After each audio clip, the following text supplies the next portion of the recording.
Hi, welcome back. Today we're going to do a couple more G.I. Joe guys, the classified series. Also, would love to hear from you all. Feel free, drop me a line. So today we have Flint and Lady Jaye. It came out earlier this year, and they're actually pretty well done. They have some interesting things going on with them.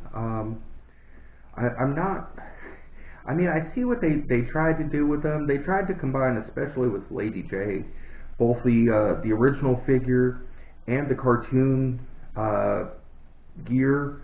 So the original figure came with a video camera and basically a Javelin Launcher.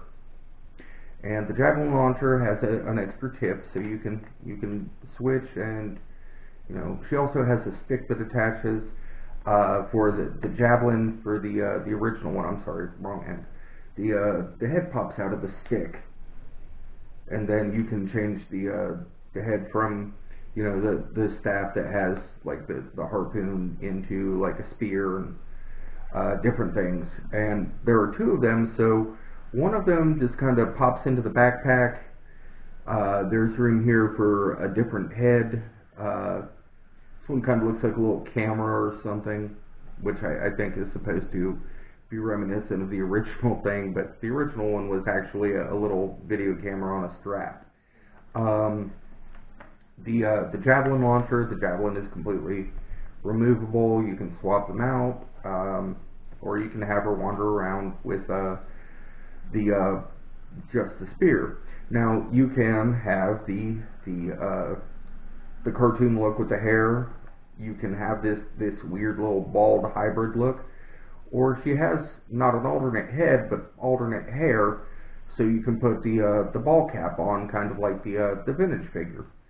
Now this is the usual classified articulation: the thigh swivels, the rockers and ball joints at the ankles, double knees, hinge and ball joint at the hips. There's also an upper thigh cut. The torso joint. The wrists are articulated. They have the little swivels in there. I don't think this one actually has a hinge because I haven't been able to get her wrists to change, and I don't really like the ball cap look. I usually use the regular cartoon hair look. Sometimes I'll throw the hair on somebody else. And she has this nifty little knife that sits in the sheath on her belt. And then she has the swivel and ball joint neck, so she can kind of change her head around, look down. It doesn't look up real well because of the way the head's designed, which is unfortunate, although I guess she has better things to do than sit there and stare at the sky. But she actually came with a pretty good complement of accessories. The next one we have, not so much on the accessories. So this one is Flint. Flint has, his removable black beret. It fits on very nicely. It just kind of snaps over the hair. He looks good with or without it. It's a really well done figure. He's got the shotgun bullets on both sides of his chest. He came with a little pistol that sits in the holster. Pistol's, not bad for a Nerf gun. And then, and this is my favorite parts about him, he has the shotgun holder in the back for the sawed-off shotgun.